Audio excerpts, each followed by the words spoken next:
أنا تلميذ البخاري خير كالنهر الجاري نور كالقمر الساري في روضات البخاري أنا من أهل القرآن أنا عبد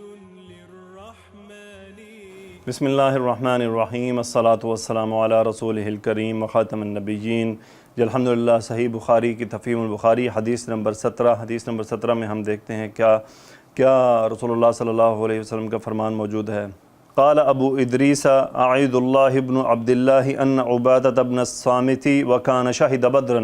وهو احد النقباء لیلۃ العقبۃ ان رسول اللہ صلی اللہ علیہ وسلم قال وحولہ عصابۃ من اصحابہ بایعونی علی ان لا تشرکوا باللہ شیئا ولا تسرقوا ولا تزنوا ولا تقتلوا اولادکم ولا تأتوا ببہتان تفترونہ بین ایدیکم وأرجلكم ولا تعصوا في معروف فمن وفى منكم فأجره على الله ومن أصاب من ذلك شيئا فعوقب في الدنيا فهو كفارة له ومن أصاب من ذلك شيئا ثم ستره الله فهو إلى الله إن شاء عفى عنه وإن شاء عاقبه فبايعناه على ذلك۔ ابو ادریس عید اللہ بن عبداللہ نے خبر دی کہ عبادۃ بن الصامت رضی اللہ تعالیٰ عنہ جو بدر کے لڑائی میں شریک تھے اور لیلۃ العقبہ کے نقیبوں میں سے تھے، فرماتے ہیں کہ رسول اللہ صلی اللہ علیہ وسلم نے اس وقت جب آپ کے گرد صحابہ رضوان اللہ علیہم اجمعین کی ایک جماعت موجود تھی، فرمایا کہ مجھ سے بیعت کرو اس بات کی کہ اللہ کے ساتھ کسی کو شریک نہ ٹھہراؤ گے، چوری نہیں کرو گے، زنا نہیں کرو گے، اپنی نسل کشی نہیں کرو گے اور عمدن کوئی بہتان باندھو اور نہ عمدن کوئی بہتان باندھو گے اور اچھی بات میں اللہ کی سرکشی نہ کرو گے۔ جو کوئی تم میں اس عہد کو پورا کرے گا تو اس کا اجر اللہ کے ذمہ ہے، اور جو کوئی ان بری باتوں میں سے کسی میں مبتلا ہو جائے گا اسے دنیا میں سزا دی گئی تو یہ سزا اس کے گناہوں کے لیے کفارہ ہو جائے گی، اور جو کوئی ان میں سے کسی بات میں مبتلا ہو گیا اللہ نے اس گناہ کو چھپا لیا تو وہ معاملہ اللہ کے سپرد ہے، اگر چاہے معاف ہو جائے اور چاہے سزا دے دے۔ عبادہ کہتے ہیں کہ پھر ہم سب نے ان سب باتوں پر آپ علیہ الصلاۃ والسلام کی بیعت کی۔ اس حدیث کی تشریح میں ہے، اس حدیث کے راوی جو صحابی ہیں وہ انصاری ہیں اور ان لوگوں میں سے ہیں جنہوں نے مکہ آ کر مقام عقبہ پر آپ علیہ الصلاۃ والسلام کی بیعت کی، اور اہل مدینہ کی تعلیم و تربیت کے لیے آپ علیہ الصلاۃ والسلام نے جن 12 آدمیوں کو اپنا نائب اور نقیب مقرر کیا ان میں سے ایک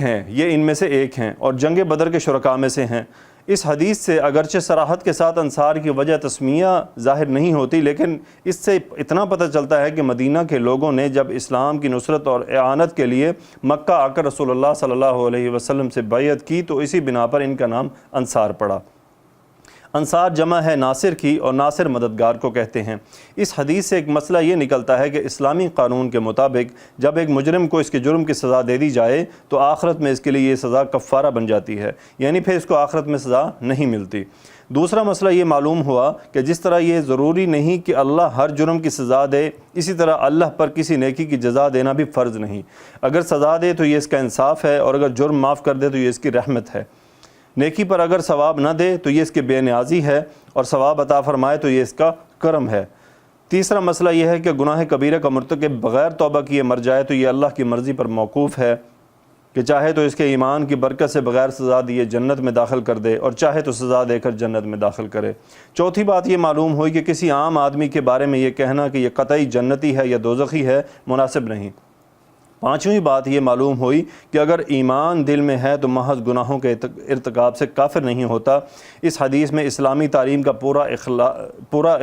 خلاصہ اور اخلاق فاضلہ کا جوہر آ گیا۔ جو شخص اس حدیث کے مضمون پر عمل درآمد کر لے اس کے لیے نجات کافی ہے۔